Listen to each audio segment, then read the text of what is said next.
Olá, eu sou Pamela Martins e você está em mais um episódio do Entre Flores e Cicatrizes.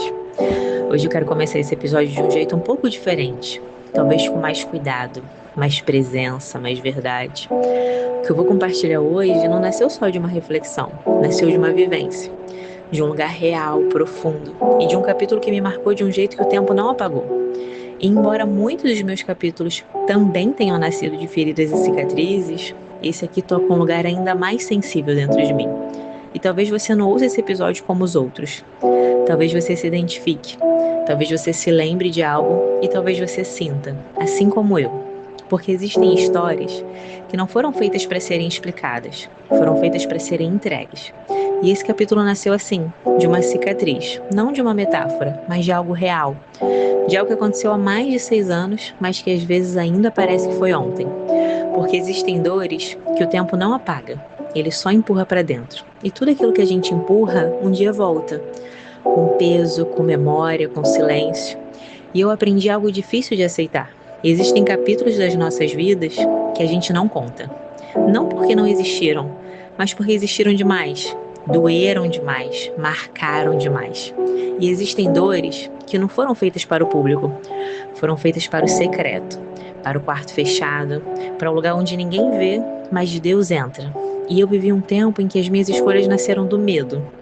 Não de um medo pequeno, mas de um medo profundo. O medo de cair de novo e não conseguir se levantar. Eu estava frágil, recém-saída de ruínas, com o coração ainda tentando entender o que tinha sido perdido ali. E então, a vida aconteceu, de forma abrupta, confusa, humana, e eu me vi diante de algo grande demais para carregar sozinha. Eu não tinha clareza, eu tinha pânico, eu não tinha direção, eu tinha silêncio. E nesse lugar, eu fiz uma escolha que me atravessou, que feriu meus princípios, minhas convicções, minha essência. E aquilo não foi só uma decisão, foi uma cicatriz, porque a cicatriz dói diferente. Ela não sangra mais, mas ainda pulsa na memória. E por muito tempo, eu achei que Deus me olhava com decepção, como se o céu tivesse registrado meu erro com tinta permanente. Eu carreguei culpa, como quem carrega uma sentença, como se eu tivesse que pagar por ter sido humana demais. E o mais duro é que por anos eu não percebi o quanto aquilo ainda me prendia. Eu seguia vivendo, mas não era inteira. Até que um dia, no secreto, no escuro do meu quarto, ajoelhada no meu tapete de oração, eu confessei. Não como quem se explica, mas como quem se rende. Eu renunciei pecados antigos, alguns que nunca tinham sido ditos em voz alta. Eu chorei verdades que estavam presas há anos dentro de mim. E naquele lugar, Deus me mostrou o tamanho do peso que eu carregava. E foi ali que eu consegui finalmente me perdoar, porque eu entendi algo que mudou tudo. A culpa não era só tristeza, era prisão. Ela me impedia de viver o amor de Deus por completo, me impedia de acreditar no futuro, me impedia de descansar, como se eu ainda estivesse sendo julgada por algo que Deus já tinha me perdoado. Mas Deus não é um juiz esperando para nos condenar. Ele é um pai. E pai não trata ferida com acusação. Ele trata com cuidado, com cura e com restauração. Mas eu precisei primeiro aprender que arrependimento não é voltar no tempo, é voltar para Deus. É olhar para Ele e dizer: Senhor, eu não fui forte, eu só estava com medo. Eu não fui fria, eu estava sozinha. Eu não fui má, eu estava quebrada. E foi nesse lugar que algo mudou dentro de mim, porque eu percebi. A culpa me fazia olhar para trás com condenação, mas Deus me chamava para olhar para cima, como redenção.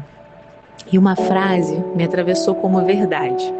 Se quiser me encontrar no meu passado, eu não estou mais lá, mas as marcas dele ainda estão em mim. E às vezes me lembram que se eu ainda estou de pé, é porque Deus foi misericordioso comigo. E talvez seja exatamente isso.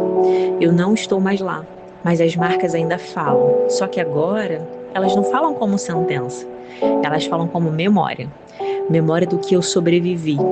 Memória de que Deus me sustentou quando eu mesma já não conseguia.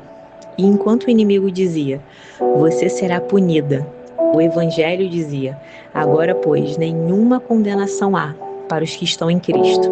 E eu finalmente entendi. Deus não me perdoou porque eu merecia. Ele me perdoou porque Ele é bom. E a misericórdia dele não é teoria, é um lugar. Um lugar onde pessoas cansadas podem descansar, onde cicatrizes não são sentença, são prova de que a dor não venceu. E hoje eu ainda lembro, mas não como quem se acusa, eu lembro como quem entrega. E se um dia o medo tentar me convencer de que Deus é um Deus que pune, eu vou lembrar. O Deus que me salvou não me persegue. O Deus que me curou não me cobra. O Deus que me encontrou no meu pior dia não vai me abandonar no meu futuro. Porque Ele não é um Deus da punição. Ele é o Deus da restauração. E talvez a maior prova da misericórdia não seja apagar o passado, mas perceber que mesmo com marcas, eu continuo de pé. E isso já é graça. E como diz a palavra, lá em Lamentações 3, do 22 ao 23, as misericórdias do Senhor são a causa de não sermos consumidos. Elas se renovam a cada manhã e grande é a tua fidelidade. Então, se esse episódio tocou em você, talvez seja porque existe algo aí dentro de você que também precisa sair do silêncio e virar altar. E eu espero, de verdade, que essa palavra tenha te alcançado com verdade, mas principalmente com graça. Porque Deus não está te chamando para viver preso ao que passou. Ele está te chamando para viver curado no que ainda virá. E se esse episódio fez sentido para você, compartilha com alguém que vive preso à culpa, com alguém que acha que errou demais, ou com alguém que precisa ouvir que ainda existe redenção. Às vezes, uma única mensagem pode abrir uma prisão que anos não conseguiram. E se você quiser ler mais capítulos como esse, eu te convido a acessar o meu blog, floresdascicatrizes.com. Lá nascem textos que não são só leitura, são processos. São encontros entre dor, fé e restauração. E por fim, obrigada por permanecer comigo até aqui. E hoje, especialmente hoje, obrigada por me ouvir com o coração. Que Deus te abençoe. E nós nos vemos no próximo episódio. Até lá!